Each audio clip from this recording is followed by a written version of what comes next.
अस्सलाम वालेकुम dear students. आज हम लोग जी पढ़ते हैं मॉडल क्वेश्चन। मॉडल क्वेश्चन में हमारे पास एक क्वेश्चन है, इसमें हमारे पास वैल्यूज गिवन होंगी। तो हमने आज इसको सॉल्व किस तरह करना है जी हम लोग आज स्टडी करते हैं। पहला है जी हमारे पास नेट इनकम हमारे पास गिवन है 1 लाख।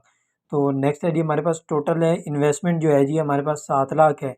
इक्विटी कैपिटलाइजेशन रेट हमें डिफरेंट पॉइंट्स में गिवन है। फर्स्ट ऑफ ऑल हमारे पास पहले में है जी नो डेट, इसमें कोई हमारे पास डेट नहीं है, लेकिन इसका कैपिटलाइजेशन रेट जो है हमारे पास 7% है।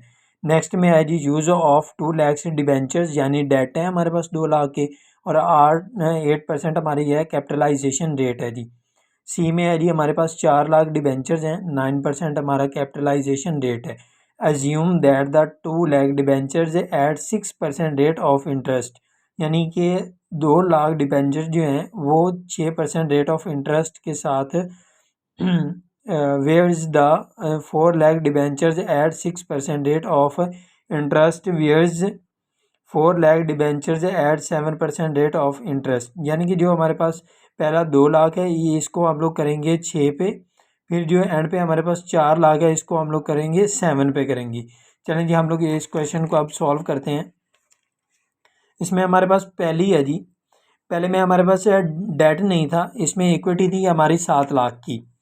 टोटल हमारे पास इन्वेस्टमेंट जो थी वो 7 लाख की थी। उसके ऊपर जो हमारे पास है ना नेट इनकम, हमेशा जब हमने इक्विटी वगैरह निकाल लेनी है तो उसके बाद हमने क्या करना है, नेट इनकम ऐड करनी है। इसमें हम लोगों ने नेट इनकम ऐड की है जी 1 लाख। फिर उसके बाद ये देखें जी यहाँ पे हमारे पास नेट इनकम गिवन है 1 लाख, फिर उसके बाद 7 लाख जो है जी हमारी टोटल इन्वेस्टमेंट है। इसमें डेट नहीं था, इसलिए हम लोगों ने ये इक्विटी 7 लिख ली है।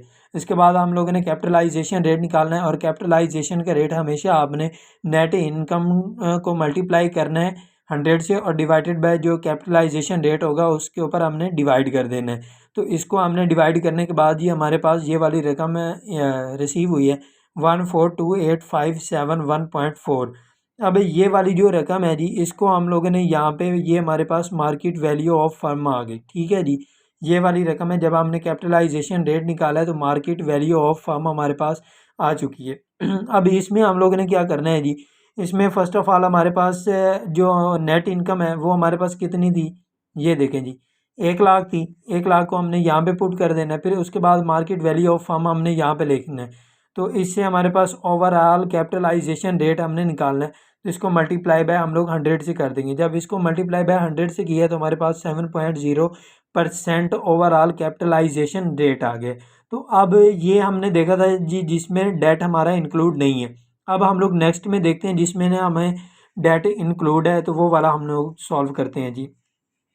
इसमें आ जाए जी, ये हमारा सेकंड पोर्शन है।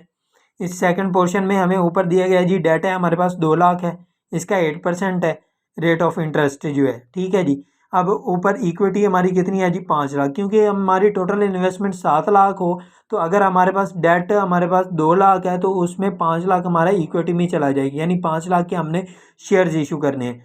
इसमें आ जाता है जी फर्स्ट ऑफ ऑल हमारे पास नेट इनकम गिवन थी 1 लाख रुपए, ठीक है जी। अब हमने यहाँ पे जब रेट ऑफ इंटरेस्ट दिया जाए ना डेट में, तो उसको हम लोग इंटरेस्ट को लेते हैं। जब हमने इसका रेट ऑफ इंटरेस्ट 8% लिया तो हमारे पास कितना आया जी 16,000 आया है। अब 1 लाख में से हमने 16,000 को माइनस करना है, तो हमारे पास 48,000 आ जाए 84,000 आ जाए, सॉरी 84,000 आ जाएगा। इसको हम लोगों ने मल्टीप्लाई करके कैपिटलाइजेशन रेट निकालना है, तो इसमें कैपिटलाइजेशन हमारा 100 डिवाइडेड बाय 8 आ जाएगा सॉरी ये देखें जी हमारा कैपिटलाइजेशन रेट 8 था, सॉरी, तो वो आ गया जी हमारा कैपिटलाइजेशन रेट 8 आ गया। अब इसमें हम लोग ने 100 को ऊपर रख के 8 पे डिवाइड किया तो हमारे पास 10,50,000 इसका कैपिटलाइजेशन रेट आ गया। अब हमने क्या करना है जी, 5 लाख हमारे पास इक्विटी थी, हमने इक्विटी को लेना है। इक्विटी हमारी यहाँ पे आ जाएगी, फिर उसके बाद इन दोनों को हम लोगों ने प्लस करना है। ये जो हमारे पास डेट निकला है, अब इस डेट के कैपिटलाइजेशन रेट को और इसको हम लोगों ने प्लस कर देना है। इक्विटी और इन दोनों को प्लस करने के बाद हमारे पास जो रकम आ जाएगी इसको हम लोग बोलते हैं जी मार्केट वैल्यू ऑफ फर्म। अब ये हमारे पास total market value of firm है। इसमें क्या था हमारा जी, रेट ऑफ इंटरेस्ट भी था, कैपिटलाइजेशन रेट भी था, ठीक है जी। इसको जब हम लोगों ने प्लस किया तो हमारे पास मार्केट वैल्यू ऑफ फर्म आ गया है। और मार्केट वैल्यू ऑफ फर्म को जब हम लोग ओवरऑल कैपिटलाइजेशन रेट निकालेंगे तो उसमें हम लोगों ने इंक्लूड करना है जी। पहले हम लोग लेंगे ऊपर नेट इनकम, नेट इनकम को डिवाइड करेंगे मार्केट वैल्यू ऑफ फर्म पे जितनी भी होगी इवन के, उसको मल्टीप्लाई बाय 100 करेंगे तो हमारे पास आ जाएगा 6.45% आ जाएगी। हमने हमेशा जब भी क्वेश्चन करना है 3-4 स्टेप को फॉलो करना है। पहले हमने इसको कंप्लीट करना है, हमारी टोटल इन्वेस्टमेंट कितनी है और हमारे पास डेट कितना है और उसकी परसेंटेज कितनी है। उसके बाद हमने नेट इनकम लगानी है। नेट इनकम लगा के तो हमने ऊपर जो होगा ना हमारा रेट ऑफ इंटरेस्ट दिया गया होगा उसकी हमने रेट ऑफ इंटरेस्ट निकाल के नेट इनकम में से माइनस कर देना है। माइनस करने के बाद हम लोग कैपिटलाइजेशन रेट निकालेंगे। कैपिटलाइजेशन रेट निकालने के लिए ये फॉर्मूला होता है हमारे पास, जो हमारे पास ये जो ईबीटी निकलता है ना ईबीटी निकलता है, इसको हम लोगों ने मल्टीप्लाई करना है 100 डिवाइडेड बाय 8 कर देना, जितना भी कैपिटलाइजेशन रेट हमें गिवन होगा उसको गिवन करने के बाद हमारे पास जो ये वैल्यू आती है इसमें हम लोगों ने इक्विटी को प्लस कर देना है। इक्विटी को प्लस करेंगे तो मार्केट वैल्यू ऑफ फर्म आ जाएगी। तो इसको अब हम लोग ने नेट इनकम को डिवाइड करना है जी मार्केट वैल्यू ऑफ फर्म पे, तो हम मल्टीप्लाई बाय 100 कर देना है। तो इससे हमारा क्या आ जाएगा, ओवरऑल कैपिटलाइजेशन रेट आ जाएगा। चलें जी, अब हम लोग आते हैं थर्ड स्टेप पे। थर्ड स्टेप पे आते हैं जी। इसमें हमारे पास गिवन है जी सॉरी, इसमें है जी हमारे पास डेट है कितना है जी 9% है 4 लाख का। फिर इक्विटी कितनी है जी 3 लाख है, क्योंकि इन दोनों को प्लस करने के बाद हमारे पास टोटल कितना 7 लाख हो जाएगा। ठीक है जी।